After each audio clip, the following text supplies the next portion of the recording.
All right, let's get through another question. This one is from M Robit to you, or is it Mr. Oh no, Mr. Orbit to you. Got it. Let's see. Wow, this is some good stuff. Okay, so he's responding to the want to get better faster in BJJ Jiu-Jitsu. Here it is, right? So he's responding. Purple belt here, kidding aside, I'm going back to basics classes today. You literally described the journey I've been on for years now. Question, should I dial back my training and drill more or put myself in those basics positions during live training? Of course, it's difficult when everyone's trying to smash me during live training. Thanks for the great video. All right, so let's kind of back up. Let's take the end of your comment first. When everyone's trying to smash you, yeah. Why are they trying to smash you? Because they want to beat you, especially since you're a purple belt. You know, there aren't that many purple belts around. So if you can hang a purple belt scalp up on the wall after tapping them, then it's like, yeah, right? What you need to do is think like me. I don't care, right? After they catch you, in fact, this actually happened with my cousin years ago. My cousin's a black belt in Hawaii, and in fact, we're gonna be heading over there for our Hawaii camp. And in fact, you're probably seeing this while we're at our camp right now. We're heading out there. And years ago, I would say at least 10 years ago, when my cousin was a black belt by then, I was still purple belt, I think, purple belt or brown belt, I'm not sure. And I had visited him at the studio in Hawaii, and we were training, and I'm going, right? Because in my mind, I'm better than him because I gave him his first lesson. In fact, the entire time that I was a purple belt, he started as a white belt. I gave him his first lesson. I flew back to Hawaii for vacation, and he was into Kempo karate, and I told him that's, and my cousin was very open-minded. You know, he'd done a lot of martial arts at the time, and he says, yeah, let's see what you got. So he went, and I just laid on him, and he could not, get out from under. He says, this is cool, you gotta teach me this. So I gave him his first lesson, and from then he just was into jiu-jitsu. And in that 14-year period, so I was a purple belt, taught him, and he got his black belt, and I was still a purple belt. So I had come back to visit one day, and we're training, and here I am, I'm just all over him. I'm catching arm bars, I'm choking him. I probably got him 4, 5, 6 times in about 3 or 4 minutes. So to me, I'm thinking, this is how it's supposed to be. It's how it's always been. I don't care that you're a black belt or whatever, I'm just catching you. And he asks me, he says, how are you feeling? And I said, I feel pretty good. Why? He goes, okay, I just want to make sure. And I said, I don't know what you're talking about. He goes, because now you're going to get it. And he then turned it up on me, and he caught me repeatedly after that. I did not have any chance. So in the beginning, I'm thinking to myself, here I am, my cousin's a black belt, I'm going to beat him. And I was.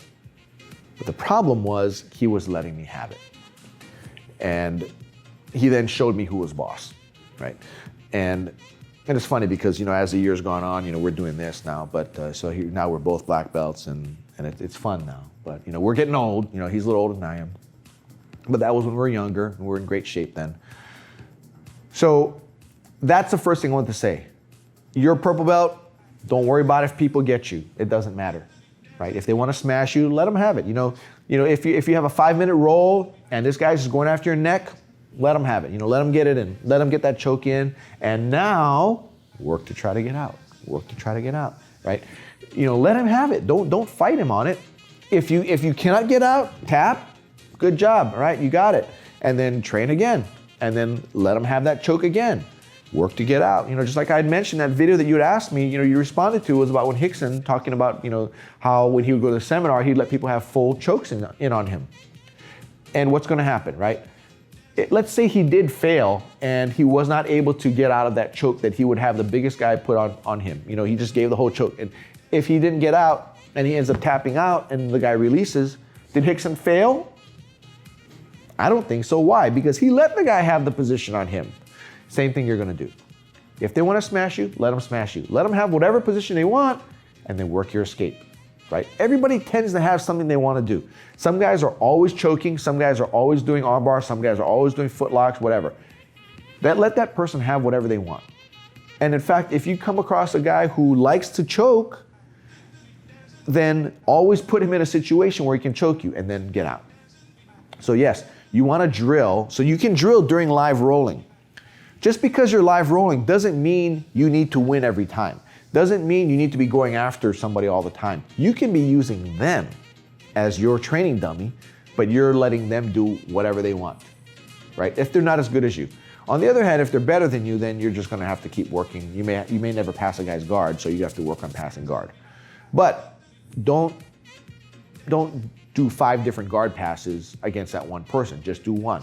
Just try to work that one guard pass, and just work it with everybody for a month until you figure it out, until you get it done, until you can pass everybody's guard. So it's good that you've decided to go back to drilling the basics, because the last thing you want to be is a purple belt who has time on his side but doesn't have skill on his side. And the only way you pick up the skill is you have to do something multiple times, because every time you do it, you're going to learn something new from it. You know, I just learned another guard pass. Well, no, it's Dave was here this past weekend, Dave Kama, and went over with me a new variation on a pass. I was working on it with one of my instructors this morning in a private, and it made me think of a beetle. You know, if a beetle kind of crawls over something, and I almost kind of want to call it the beetle pass, but you know, I don't know if that's really what it is, but that's what it looks like to me, and it's a pass that, you know, at least the way Dave was doing it, and he said the way RICKSON does it, you can't really stop it. You know, if that situation comes up, you recognize the situation, and then you proceed to do it, it's very hard to stop, provided you know how to do it. But he can show it to me, but I'm still gonna have to practice it multiple times in order to get it done. So, Mr. Orbit, keep doing what you've decided to do.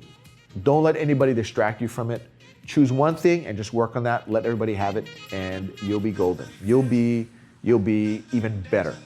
Like I said, give me 6 months in that video. Give me 6 months of you working this, and you will not believe how much you will improve. And that's all I got for you. Take care now. Happy training. Bye.